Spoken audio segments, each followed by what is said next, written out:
Hi everybody, it's Teresa with resticksin.com, and I'm back with another great Christmas ornament idea to add to our new themed tree of a cozy bundled up Christmas. For today, I thought of this new Christmas tradition that a lot of my friends are participating in with an ugly Christmas sweater party. I think it's hilarious. Most of the time I don't like a lot of frou-frou. I have really clean lines as my taste, but around Christmas you can get campy. It's supposed to be fun and abundant and silly, and so I love the spirit of those ugly Christmas sweaters and the party celebrating them, so I had to include them on this bundled up Christmas tree. So what I've done is I've already cut my pieces here. This is just like a t-shirt material, but any kind of knit will work, a sweatshirt material. You could even do this out of fleece. And I cut this pattern according to this one that I just drew up. It's such a simple shape, you can probably do this yourself. But if you're hesitant, I'll make sure that I'll have this available. When I was drawing this, I just drew it how I wanted the finished ornament to look. And so you can see when I cut it out, I had to cut it out a 1/4 of an inch bigger around. But when I make this for you, I'll include that seam allowance on the pattern. So you don't have to worry about it, but that's why mine has a little different line there. And so this is gonna become my sewing line. So to make it an ornament, it has to have a hanger. So I'm gonna cut about 5 inches or so of this crochet thread and tuck it in between the 2 layers of my pattern. And I've got this arranged so that the right sides of this ornament are together, so that the right side will be out when I turn it right side out. So I'm just gonna tuck that between the layers and then sew all the way around. Now I'm gonna be using a sewing machine, but you can do this by hand if you want to. I like to start on the bottom and then go back and forth a couple of stitches before going all the way around. And then I'll do a couple more stitches to reinforce that hanger, because that is such a bummer when you're all done and the hanger falls out. You don't want to make that mistake. I've made it once or twice. And then keep going all the way around until you get back to where you started. And I like to leave about 1 inch for an opening on a project this small. It really doesn't take a ton of space to turn it right side out and stuff it. But those 2 points will get a lot of stress as you're doing that process. So that's why I like to reinforce it by going back and forth a couple of times. Okay, so I'm gonna get my sewing on and then we'll turn it inside out. Now that I've got this all sewn around, it's ready to turn inside out, but there's a couple of things that'll make it look better when we do that. For one, this little corner here of the armpit is really easy to bunch up because that's such a tight space. So if we give it a little room, it'll turn easier and it'll just lay much nicer when it's done. So I'm gonna just snip that corner all the way up to my sewing line. Don't cut through it, but all the way up to your sewing line, and that'll keep it from bunching up and looking weird. And you can do the same thing around the neckline. Anywhere you have a curve like that, it helps to give it a little room to wiggle around and have some place to stretch. Okay, so now I can turn it inside out, which is actually really easy to do. If you've got that hanger, you just have to grab onto it and pull. The sleeves are little, and that takes a little bit of fiddling, so it'll take me just a second. There, now my sweater is ready to decorate, to make a little ugly. So I've got just some plain old white glue here. Any liquid glue will work. And I went out and got myself a whole bunch of sequins. So you can just go to town. I think some of these I might do polka dot, some of them I might try to make little shapes, and I'm just gonna have fun making these sweaters look ridiculous and playing with a little bit of bling. And I found the easiest way to do that is to use a toothpick and to dip it in the glue, because these sequins are very little and the glue can get away from you pretty easily. All right, I've let this dry.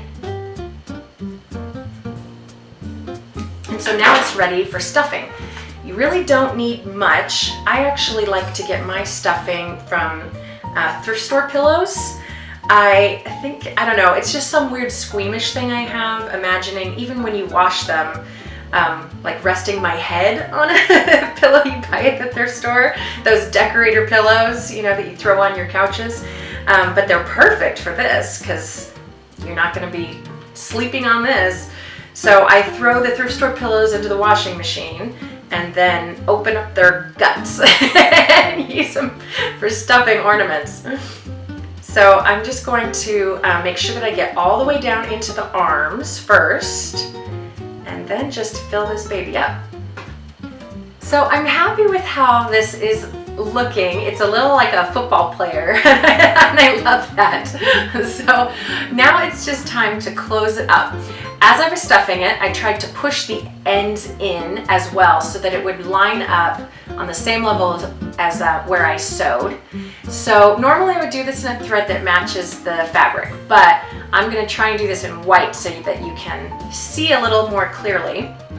I have a knot tied at one end of this, and I'm going to come up underneath that seam allowance.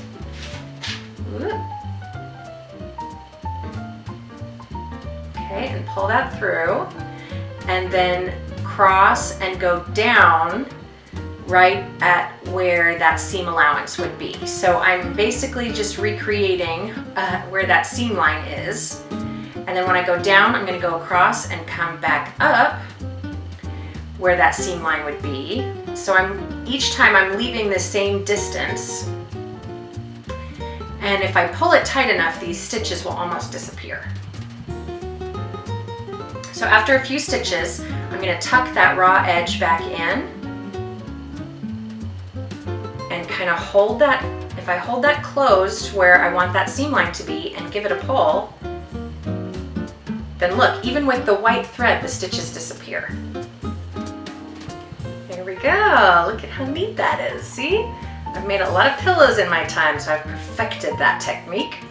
So now I'm just going to tie a knot on the other end and cut this off, and my ornament is done. There we go. How cute is that, right? I'm just in love with this little sweater. So I think what I'm going to do is sew up a whole pile of them, and then when Addie gets home from school and Jared gets home from work, we'll just have a little family sequin party and we'll make these as ugly as we can think up. Oh no! What did I tell you? What did I tell you? Reinforce this, right? Look at what just happened. It just popped out. I love using this crochet thread, but it does like to sneak out. Okay, so here's how you can solve this problem if the worst happens to you. Loop it around your finger, and then, so you're doubling it over like where you wanted it in the first place. Loop it around your finger and pull the whole thing through the loop.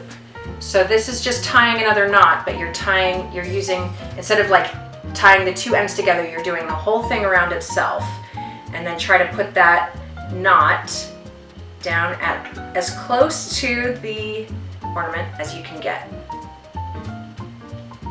There we go.